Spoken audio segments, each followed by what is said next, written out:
kita masih ketemu lagi di listrik dinamis dengan submaterinya, yaitu tegangan jepit. Di sini kalian perhatikan, misalkan ada suatu rangkaian, di sini rangkaiannya masih terbuka ya. Rangkaiannya terbuka artinya saklarnya belum dihubungkan.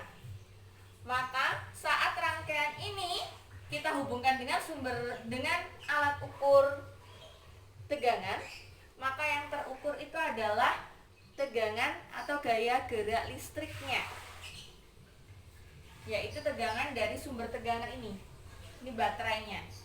Nah, tetapi saat saklar ini dihubungkan, di sini dia akan timbul kuat arus listrik yang arahnya ke sini, maka akan timbul perbedaan potensial dari titik A ke titik B. Inilah yang kita sebut sebagai tegangan jepit AB.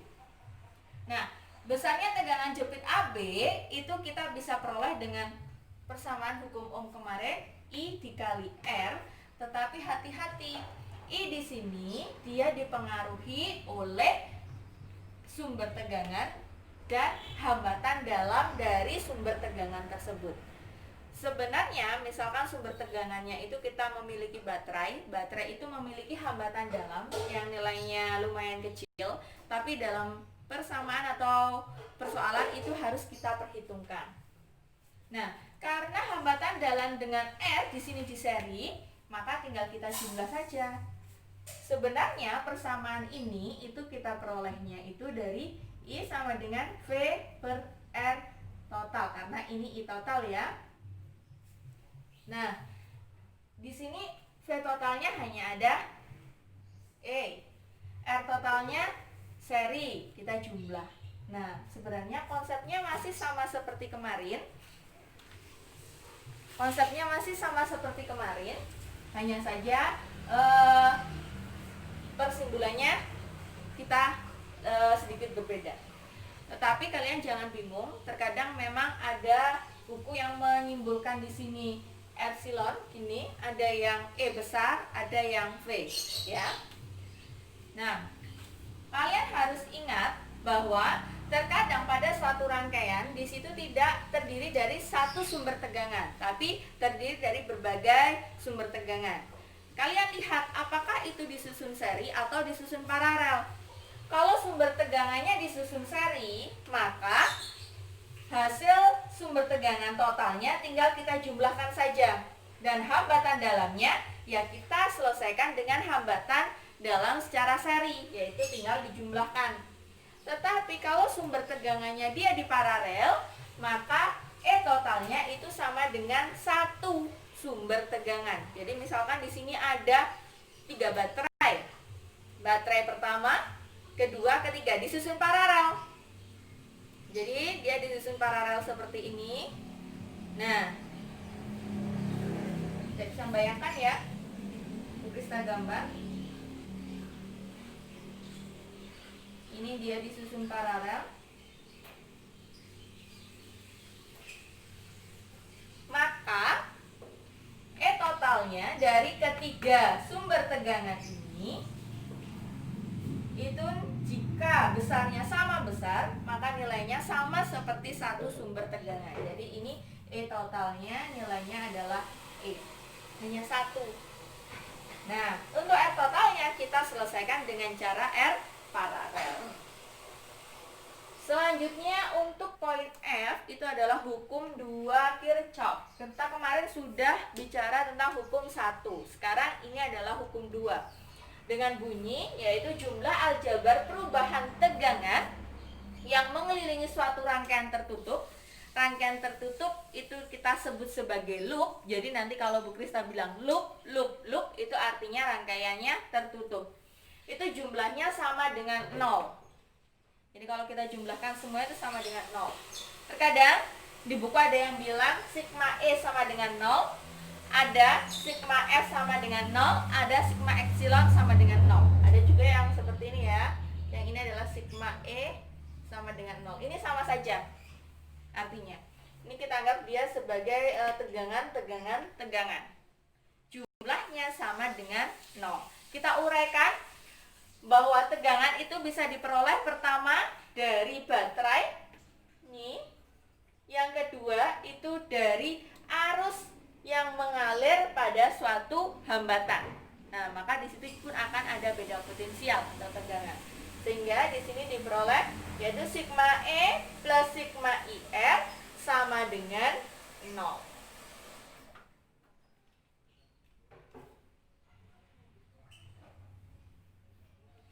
Dijumlahkan semuanya sama dengan 0. Nah, langkah-langkah dalam mengerjakan soal dengan menggunakan hukum 2 Kirchhoff, misalkan di sini ada suatu rangkaian tertutup dengan satu sumber tegangannya adalah besarnya E dan hambatan dalamnya adalah R kecil, dihubungkan dengan suatu hambatan R. Karena rangkaiannya tertutup, maka kita sebut loop. Di sini dia akan menghasilkan kuat arus listrik yang arahnya ke sini, dari positif ke negatif. Ini kalau dia hanya satu sumber tegangan. Kalau banyak, maka kita bisa menggunakan langkah-langkah ini. Langkah pertama, gambar arah kuat arus listrik. Gambarnya bagaimana? Apakah ke kiri atau searah jarum jam atau berlawanan, itu tergantung kalian. Terserah ya. Nanti pun hasilnya akan sama. Misalkan di sini Bu Krista gambarnya searah, ini artinya searah jarum jam. Nah, arahnya ke sini. Langkah pertama, gambar arah kuat arus listrik. Langkah kedua, gambar arah loop. Nah, yang paling mudah, gambarlah arah loopnya. Di sini dia searah dengan kuat arus listrik. Biar lebih mudah dalam pengerjaannya ya. Karena dia searah arah kuat arus listriknya, maka arah loopnya pun sudah ke sini. Searah. Ini adalah arah loop. Yang ketiga, gunakan persamaan hukum 2 Kirchhoff. Nah, jika nanti dalam suatu penyelesaian kalian menemukan nilai I positif, itu artinya arah kuat arus listriknya yang kalian gambarkan di awal tadi itu sudah sesuai dengan kenyataan. Tetapi jika kalian mendapatkan nilai I yang nilainya negatif, maka pada kenyataannya arahnya itu tidak seperti itu. Arahnya itu adalah kebalikan dari arah yang sudah kalian gambarkan. Untuk contoh soal, kita akan lakukan setelah ini. Untuk latihan soalnya, di sini langsung Bu Krista tuliskan, diketahui saja ya. Jadi ada suatu rangkaian tertutup seperti ini. Pada rangkaian tersebut terdapat 3 hambatan, yaitu R1, R2, dan R3, dan dihubungkan dengan 3 sumber tegangan, yaitu E1, E2, dan E3. Nah, setiap sumber tegangan dia memiliki hambatan dalam yang besarnya R1, R2, dan R3. Yang ditanyakan adalah yang pertama, tentukan kuat arus listrik pada rangkaian. Karena rangkaiannya di sini semuanya seri, maka kuat arus listriknya hanya ada 1. Artinya besarnya kuat arus listrik itu sama besar di setiap hambatannya. Nah, dan yang kedua itu adalah tegangan antara titik A dan titik B. Mana titik A? Titik A di pojok kiri atas, sedangkan titik B di pojok kanan bawah. Kita cari yang poin A dulu. Yaitu poin A itu adalah kuat arus listrik pada rangkaian. Dengan cara seperti apa? Dengan cara langkah-langkah yang sudah Bu Krista tuliskan tadi. Langkah pertama itu adalah gambar arah kuat arus listrik. Terserah kalian menggambarnya seperti apa. Tapi Bu Krista lebih suka searah jarum jam gitu ya. Jadi kita gambar arah arus listriknya. Misalkan searah jarum jam. Berarti di sini ada I,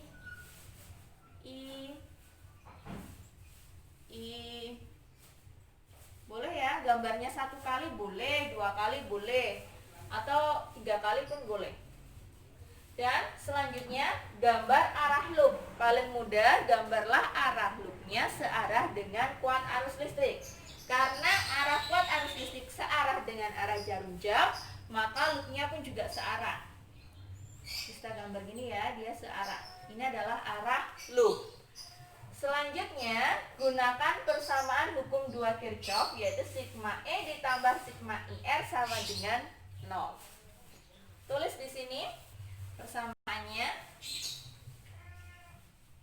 ditambah ditambah sigma I R sama dengan 0. Sekarang kita akan mencari nilai E-nya dulu. Nilai E di sini dia dipengaruhi oleh arah loopnya. Nah, kalian anggap ini arah loopnya jalan gitu ya. Jalannya adalah searah jarum jam. Kita menuju ke E1 dulu. Nah, saat arah loop melewati E1, dia akan menumbuk kutub positif dulu. Masih ingat nggak kemarin Bu Krista jelaskan kalau panjang itu artinya positif, pendek artinya negatif. Panjang positif, pendek negatif. Panjang positif, pendek negatif. Jadi loopnya kan jalannya ini. Nah, dia menumbuk ke positif dulu. Maka nilai E1 itu nilainya adalah positif. Oke, jalan lagi loopnya. Nah, menumbuk E2 pada kutub positif dulu. Maka nilai E2 nilainya adalah positif. Jalan lagi loopnya. Nah, menumbuk E3 pada kutub negatif. Maka nilainya negatif. Negatif E3. Jadi seperti itu ya. Dia menumbuk kutub apa dulu? Habis itu ditambah dengan sigma IR. Karena di sini I-nya hanya 1, maka Bu Krista langsung tulis I. R-nya semuanya ada R1, terus ada R2, R3 dan semuanya disusun seri, tinggal dijumlahkan. R1 tambah R2 tambah R3 tambah hambatan dalam pertama, kedua, dan ketiga sama dengan 0. Tinggal kita masukkan besarnya. E1 besarnya 3 volt. E2 besarnya 6 volt. E3 besarnya 15. Ditambah dengan I, kita nggak tahu nilainya. R1 besarnya 2. R2 besarnya 1. R3 besarnya 1,5. Ditambah hambatan dalam pertama 0,1, 0,2, 0,2 sama dengan 0. Ini kita jumlahkan ya. 9 dikurangi 15, di sini ada min 6 atau negatif 6 ditambah I, tinggal kita jumlahkan di sini. Ini nilainya 2. Oke, ini 5. I sama dengan negatif, baru sini jadi positif 6/5. Hasilnya adalah 1,2 ampere. Nah, di sini nilainya apa ini? Positif atau negatif? Nah, kalau hasilnya di sini dia positif, itu dia menunjukkan bahwa arah kuat arus listriknya sudah sesuai. Ternyata pada kenyataannya arah kuat arus listriknya itu juga sesuai, yaitu searah jarum jam. Arah kuat arus listriknya sesuai yang kita gambarkan di awal. Sekarang kita cari poin B. Poin B yang ditanyakan adalah tegangan antara titik AB. Ini sebenarnya yang ditanyakan adalah tegangan jepit AB. Ada 2 jalan. Kalian bisa lewat kanan bawah atau ke bawah kanan. Jadi ada 2 jalan. Lewat sini dan bisa juga jalan kedua yaitu lewat sini. Hasilnya akan sama. Besarnya tegangan jepit kita bisa peroleh bahwa nilai VAB itu adalah sigma E ditambah sigma IF. Sekarang abaikan arah loopnya ya, karena persoalan pertama sudah terselesaikan. Oke, kita abaikan arah loopnya. Kita jalannya dari AB. AB, gitu ya jalannya ya. Arah loopnya kita abaikan. Sekarang kita hapus. Nah, di sini saat AB lewat jalan pertama, dia menumbuk kutub positif. Berarti nilai E1-nya positif. Terus menumbuk E2 pada kutub positif. Berarti E2-nya positif. ditambah I, R-nya itu di sini ada R1 hambatan dalam pertama, R1 dan hambatan dalam kedua. Berarti di sini R1 tambah R1 tambah hambatan dalam kedua. Oke, tinggal kita masukkan nilainya. E1 nilainya adalah 3 ditambah E2 nilainya 6 ditambah I tadi nilainya adalah 1,2 dikali R1 nilainya 0,1.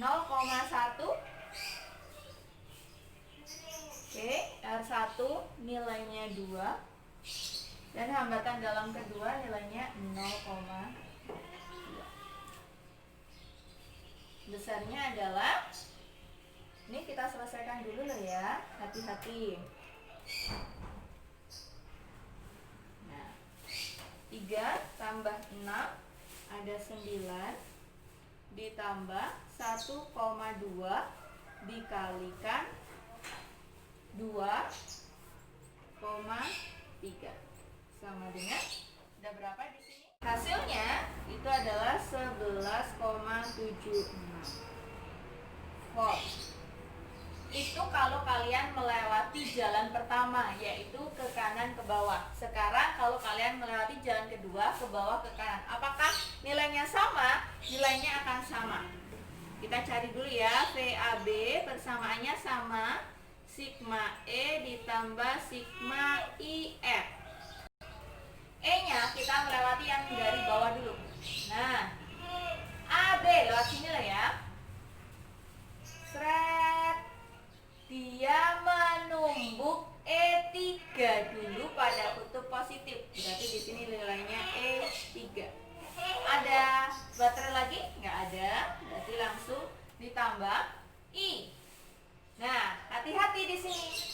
Karena arahnya AB, sedangkan arah I-nya berlawanan ke dari arah AB. Arah AB kan ke sini ya. Seret. Sedangkan I-nya sini. Ini adalah arah AB, ini adalah arah I. Ini jalannya I, ini jalannya VAB. Nah, jadi berlawanan ya. Kalau berlawanan nilainya negatif I-nya. Min I dikali R-nya, di sini ada R3. Hambatan dalam ketiga dan R2. Tinggal kita masukkan angkanya. E3 besarnya ada 15 plus dikali min, langsung min 1,2. R3 1,5, hambatan dalam ketiga 0,2 ditambah 1. Berarti di sini ada 2,7. Ini ya. Langsung angka besarnya 1,5. Oke, bisa pakai kalkulator, hasilnya sama 11,76